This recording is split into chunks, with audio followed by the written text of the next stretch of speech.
Hi everybody, it's Miss Hennebree and welcome to our next video on proportional changes to perimeter and area. And what that means is that if the dimensions of a figure change proportionally, it means that each measurement changes by the same scale factor. Now, scale factor is something that we've already talked about, so let's go ahead and review that so we can refresh your memory. Remember, if you multiply anything by a scale factor that is larger than 1, then that means that anything that you multiply is going to get larger. And if you multiply anything by a scale factor that is less than 1, that is going to cause all of your dimensions to get smaller. And then also, remember, if you multiply anything by a scale factor of 1, obviously it's going to stay the same. Okay, so we're going to deal mostly with scale factors that are greater than 1 and scale factors that are less than 1. So let's go ahead and we're going to move on to our first example. So what we're going to do is we're going to find the area and the perimeter of these figures. Our first figure is a rectangle that has the dimensions of 4 feet by 2 feet. And we want to find first the perimeter. So we know how to find the perimeter, so we're going to go pretty quick and just pop it up there and you can do it as I do it. So for the perimeter on this one is going to be 12 feet because a rectangle's got 4 sides. The 4 feet is on both sides of the rectangle, so you multiply 4 times 2 and then add that to 2 times 2, which is going to give you 12 feet. And to find the area, our formula is length times width, which means you're going to do 4 times 2, and you're going to get an area of 8 feet. Okay, now once we have all of those measurements, what we want to do is we want to apply a scale factor of 2 to this rectangle. And what that means is that we're going to multiply every dimension on that rectangle by 2, just like we did when we did translations. Okay, so there's our new rectangle. I just drew a picture because you know if it's a scale factor of 2, it's going to get larger because 2 is larger than 1. So you take your first dimension, which is 4, multiply it by 2, and that gives you 8 feet. So our new dimension on that rectangle is 8. And on the other side, you take the 2 feet and you multiply that by 2, and that will give you 4 feet. So now using those new dimensions, you're going to go ahead and plug those into the formula as well. And our new perimeter with a scale factor of 2 is now 24 feet. And our new area with a scale factor of 2 is 32 feet. So I want you to notice something really quickly before we move on, that with a scale factor of 2, okay, when our perimeter was 12 feet, the perimeter got 2 times bigger, so it made it into 24 feet, because 12 times 2 is 24. But the area did not get 2 times bigger, because 8 times 2 is 16. It actually got 4 times bigger, because 8 times 4 is 32. Right now, we're having you go through the formulas to kind of show you the concept. At the end of the movie, we are going to show you the formula and talk a little bit more about why it gets 4 times bigger. Okay, so now what we're going to do is we're going to use that same rectangle, those same dimensions that you had, and we're going to apply a scale factor of 1/2. Now, remember, if you do a scale factor that is less than 1, what's going to happen to your rectangle? It's going to be smaller. Okay, so that means we're going to multiply every dimension on that rectangle by 1/2. So 4 multiplied by 1/2 is the same thing as dividing by 2, so our first dimension is going to change to 2 feet. And the other side multiplied by 1/2 is going to give you 1 foot. So using those dimensions and plugging them in, our new perimeter is now going to be 6 feet. And when we plug it in to find the area, our new area is now going to be 2 feet. Okay, so let's talk about what happened to the perimeter and what happened to the area when we did that. When we multiplied it by a scale factor of 1/2, our perimeter got half as small, right? It was divided by 2. We started at 12, we divided it by 2, and we're left to 6. And for the area, we started at 8, but in order to get all the way over here to 2, we had to divide it by 4. So that means it got 4 times smaller, okay? So it's the same thing that happened when we did the area, the scale factor of 2. The only difference is that it gets smaller instead of bigger. And like I said, we're going to talk about the formula and why that works here in a second. So what I want you to do is on your paper you have a triangle, and what you're going to do is you're going to find the area and perimeter of that figure, and then once you find the area and the perimeter of that figure, I want you to apply a scale factor of 3 and find the new area and the new perimeter. So just like you did on the rectangle, except for you're going to use the formula for area of a triangle. Okay, if you have your notes from the last video, you should have that formula handy. Okay, so go ahead and pause the video and work that problem, and then come back and check to see if you got it right.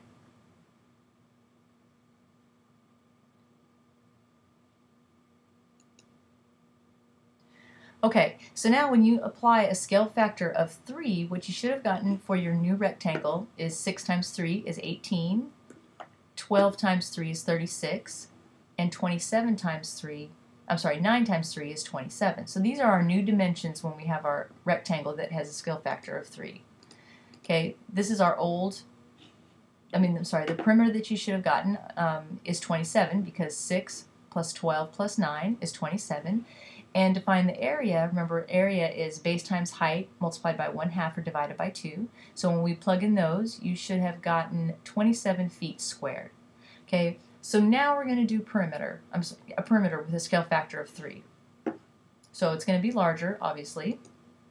You should have gotten 81 feet, okay, because we multiplied 6 times 3, 9 times 3, and 12 times 3. So that means that the perimeter got 3 times bigger. 27 times 3 is 81. Okay? So now what we're going to do is do the area. Using those same dimensions, plugging in the 18 and the 27, you should have gotten an area of 243. Okay? And let's talk about how much bigger it got. 27 can go into 243 9 times. So that means that the scale factor of 3 causes the perimeter to get greater 3 times, and it causes the area to get 9 times bigger. Okay, and we're going to talk about why that happens again after we do this next example. So now what I want you to do is, with the triangle that you have, is I want you to find it applying a scale factor of 1/3.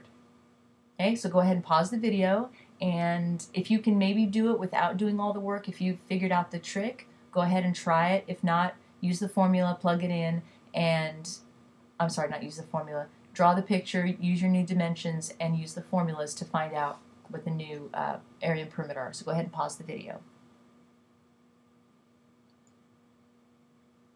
Okay, our new triangle is multiplied by a scale factor of 1/3. So that means it's going to get smaller because it's by 1/3. 6 times 1/3 is 2. 12 multiplied by 1/3 is 4. And 9 multiplied by 1/3 is 3. So these are our new dimensions for our new triangle. So for the perimeter, you should have gotten 2 plus 3 plus 4, which gives you a new perimeter of 9 feet. Okay, and how much smaller did it get? It got 3 times smaller because 3 divided into 27 is going to give you 9. And on this one, for the area with our new dimensions, you should have gotten 9 feet for the new area. So, I'm sorry, this should be a 3 and not a 9. So this is my mistake. So cross that out, and that should be a 3. So it turned to a 3. So 27 divided by what's going to give you 3? You divide it by 9, so it got 9 times smaller with a new area of 3. Okay, so I'm not sure if you figured out the formula yet, but let's go ahead and discuss that. Okay, so first let's talk about perimeter. So when we did the perimeter, we multiplied the lengths of the square or the rectangle or the triangle by whatever the scale factor was. So what you're going to do is all you need to do is take your original perimeter, okay? Then you're going to multiply it by the scale factor. Now I have it raised to the first power just to indicate that I'm talking about one dimension, because remember, perimeter is just length, so that's only one dimensional. Okay, so whatever your scale factor is, whether it's 2, whether it's 1/2, whether it's 16, you take your original perimeter, multiply it by the scale factor, and that will give you your new perimeter. Okay, really what you need to know is that if the scale factor is bigger than 1, it gets bigger, smaller than 1, it's going to get smaller. Okay, so if you go back to your examples and see if that works, plug it in using this formula and see if that works out for you. Okay, next, we're talking about area. So on this one, you're going to take your original area, so the area that you figured out before you did any of the scale factor, and you're going to multiply that by whatever your scale factor is squared. Okay, now the reason that you square that is because remember, when you're dealing with area, you're dealing with length and width, right? 2 dimensions. So that means that you're going to multiply those together. So that gives you your scale factor squared. So like when we had scale factor of 2, it changed to 4 because 2 squared is 4. And when it was a scale factor of 3, remember it got 9 times bigger because 3 squared is 9. So when you have a problem, all you need to do is take your original area, multiply it by your scale factor, that's squared, and that's going to give you your new area. Okay, so go back, use the formulas to check those ones that we did and see if that works. Alright guys, this is a hard concept, so these are just kind of the basics, went kind of quickly. Go back and take any other notes that you need, pause the video, copy stuff down, and come to class ready to work tomorrow. Okay, we're going to do a lot of application problems and do more in-depth talking about this tomorrow in class. So just come prepared with your notes completed and with any questions that you have. Alright, you guys have a great night. Bye-bye.